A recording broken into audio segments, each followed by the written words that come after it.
Hello everyone, कैसे हैं आप सब। मेरा नाम है रवीश और आप सभी का मैं अपने चैनल में फिर से एक बार तहे दिल से स्वागत करता हूं दोस्तों।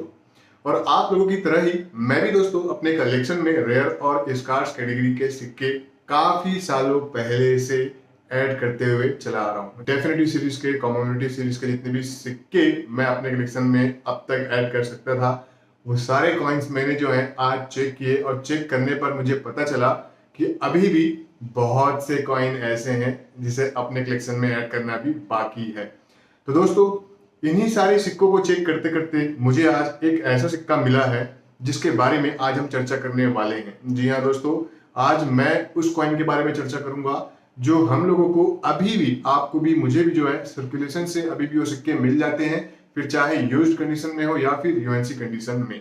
जी हाँ, मैं बात कर रहा हूं दोस्तों इस 10 रुपए के सिक्के के बारे में जो कि है एक बायोमेटेलिक कॉइन। और ये है दोस्तों हमारे आज का सिक्का जिसके बारे में आज हम पूरी डिटेल के साथ चर्चा करेंगे। क्योंकि दोस्तों कई बार आप लोगों को मालूम नहीं हो पाता है कि इस सिक्के को अगर आप एक सही मिंट में अपने कलेक्शन में ऐड करते हैं तो आपको फ्यूचर में अच्छा खासा प्रॉफिट भी मिलने के चांसेस बढ़ जाते हैं। जी हाँ, तो इस सिक्के का थीम है दोस्तों 60 years of the parliament of India. इस सिक्के का थीम है और आप लोगों को ये सिक्के जनरल सर्कुलेशन से मिल जाते होंगे, यूज्ड में भी और यूएनसी में भी। तो दोस्तों आज मैं आप लोगों को पूरी मिंटेज के साथ बताने वाला हूं इनकी डिटेल की, किस किस मिंट में ये सिक्के कितने मिंटेज के साथ आपको देखने को मिलेंगी और किस मिंट में आपको आगे फोकस करना है अपने कलेक्शन में, कौन से सिक्के ज्यादा ऐड करना है वो आप लोगों को पता चल जाएगा। तो वीडियो में बने रहिएगा बिना स्किप किए, तभी आप लोगों को सारी जानकारी स्टेप बाय स्टेप मिल पाएंगी। तो चलिए वीडियो में आगे बढ़ते हैं। तो आगे बढ़ने से पहले अगर आप मेरे चैनल पर नए हैं दोस्तों तो सबसे पहले चैनल को सब्सक्राइब कर दें और साथ ही बेल आइकन को भी ऑन कर दें। तो ये जो 10 रुपए का बायोमेटेलिक कॉइन है, ये सिक्के दोस्तों 2012 में इंडियन गवर्नमेंट के द्वारा इशू किए गए थे। जी हाँ, 7.71 ग्राम इस सिक्के का आपको वेट देखने को मिल जाता है और 27 mm इसकी डाई साइज है। बाकी अब बात करें इसके मिंट की, तो आपने हो सकता है अधिकतर अपने कलेक्शन में बॉम्बे मिंट के सिक्के अपने पास ऐड करके रखे होंगे। तो बॉम्बे मिंट में ये सिक्के आपको देखने को मिलते हैं, दूसरा है कलकत्ता मिंट, तीसरा है हैदराबाद मिंट और चौथा है नोएडा मिंट। जी हाँ, 4 मिंट में ये सिक्के आपको देखने को मिलते हैं। तो आपने अगर अपने कलेक्शन में ऐड करके रखा है, क्योंकि अधिकतर लोग बिना मिंट चेक किए अपने कलेक्शन में रख लेते हैं सिक्कों को इस उम्मीद में कि फ्यूचर में इसकी कुछ कीमत जो है ज्यादा मिल सकेंगी।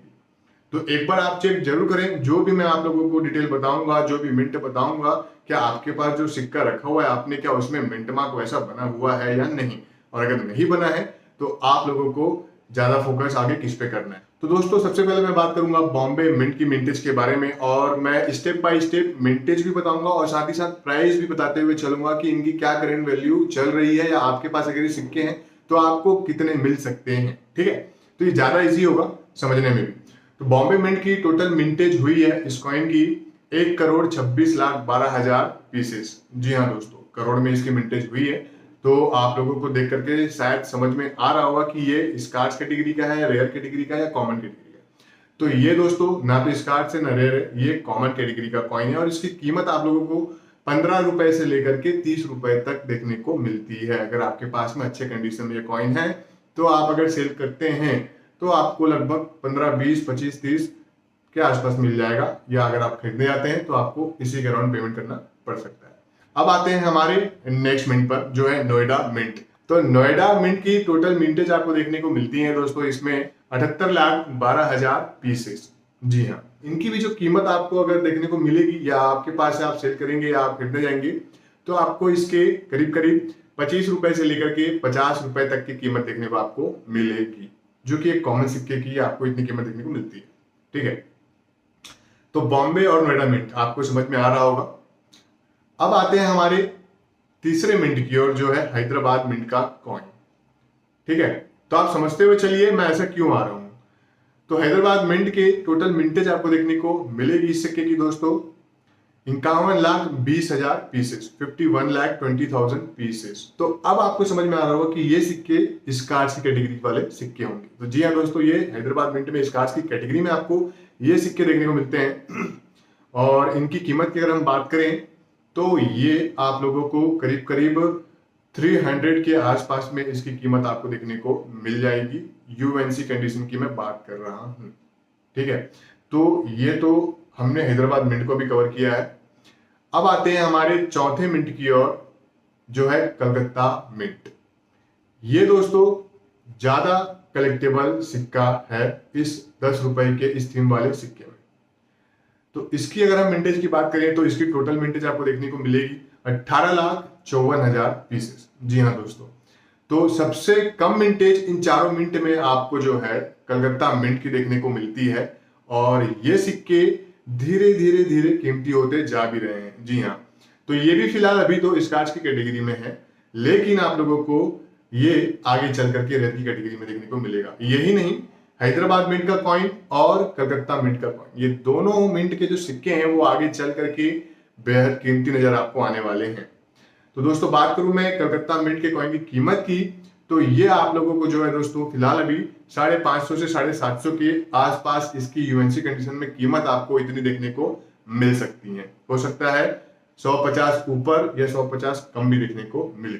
डिमांड और सप्लाई का सारा खेल है, मार्केट में डिमांड ज्यादा सप्लाई कम, तो प्राइस भी डेफिनेटली बढ़ेगा। और फिलहाल तो इस 10 रुपए के पार्लियामेंट वाले सिक्के की जो है कलकत्ता मिंट और हैदराबाद मिंट, इस दो मिंट में ये सिक्के फिलहाल ज्यादा क्वांटिटी में नहीं दिख रहे हैं। ठीक है, भले हैदराबाद मिंट के आपको दिख जाएंगे, लेकिन कलकत्ता मिंट के मिल पाना थोड़ा मुश्किल है, तो उसकी कीमत आपको ज्यादा भी देखने को मिलेगी क्योंकि उसकी मिंटेज भी कम ही हुई है। तो काफी इजी होता है जब आपके सामने में किसी कॉइन का डिटेल रख दिया जाए, तो ये जानने में और कॉइन को अपने कलेक्शन में ऐड करने में कि किस मिंट में आपको ज्यादा फोकस करना है और फ्यूचर में आपको किस मिंट के ज्यादा प्रॉफिट भी मिल सकेंगे।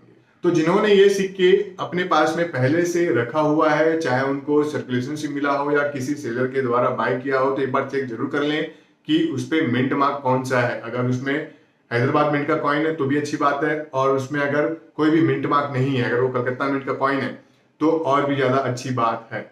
तो ये सारे डिटेल्स जितने भी मैंने आप लोगों से भी शेयर किया है, ये जितने भी जो नए कलेक्टर्स हैं उनके लिए भी, और जो पुराने कलेक्टर हैं, क्योंकि दोस्तों जरूरी नहीं कि अगर कोई कॉइन कलेक्टर पुराना है, कई सालों से करते कर आ रहा है, तो उसको इसकी डिटेल के बारे में पता हो। ठीक है, तो जो नए हैं और जो पुराने हैं जिनको नहीं मालूम है डिटेल में, वो ध्यान से सुने होंगे। और अगर आप लोगों को स्क्रीनशॉट लेकर के रखना है या नोट डाउन करके रखना है इनकी मिंटेज की डिटेल, तो वो भी आप बिल्कुल कर लीजिए। तो नेक्स्ट टाइम से दोस्तों जब कभी भी आपको ये सिक्के सर्कुलेशन से मिलते हैं, चाहे मार्केट से हो, सब्जी मार्केट से, या फिर किराने की दुकान से, या कहीं से भी अगर आपके सिक्के मिल रहे हैं, तो एक बार चेक जरूर करें कि इसमें मिंट मार्क कौन सा है। तो ये तो हमने आज कवर किया 10 रुपए के बायोमेटेलिक कॉइन, जिसका थीम है 60 years of the parliament of India. जी हाँ दोस्तों, और उम्मीद है आप लोगों को आज मैंने जितनी भी जानकारी आप लोगों से शेयर किया है वो पसंद आई होंगी। अगर पसंद आया है तो दोस्तों लाइक शेयर करना ना भूलें, और अगर आप लोगों ने अब तक चैनल को भी सब्सक्राइब नहीं किया है तो सब्सक्राइब कर दीजिए और बेल आइकन को भी ऑन कर दीजिए, ताकि मेरी आने वाली नेक्स्ट कॉइन पे वीडियो होंगी वो आप लोगों को नोटिफिकेशन के थ्रू मिल जाएंगी। तो अगर आप चाहते हैं कि मेरे वीडियोस आप लोगों को टाइम टू टाइम नोटिफिकेशन के थ्रू मिल जाए और काफी इंफॉर्मेटिव लगता है आप लोगों को मेरे वीडियोस, तो सब्सक्राइब करना बिल्कुल भी ना भूलें दोस्तों। तो चलिए, अब आ चुका है वीडियो का एंड। अब मैं आप लोगों से मिलूंगा बहुत जल्द नेक्स्ट वीडियो में, और भी इंटरेस्टिंग कॉइन्स को लेकर के बहुत जल्द आप लोगों के सामने मैं हाजिर हो जाऊंगा। तब तक के लिए दोस्तों बाय बाय।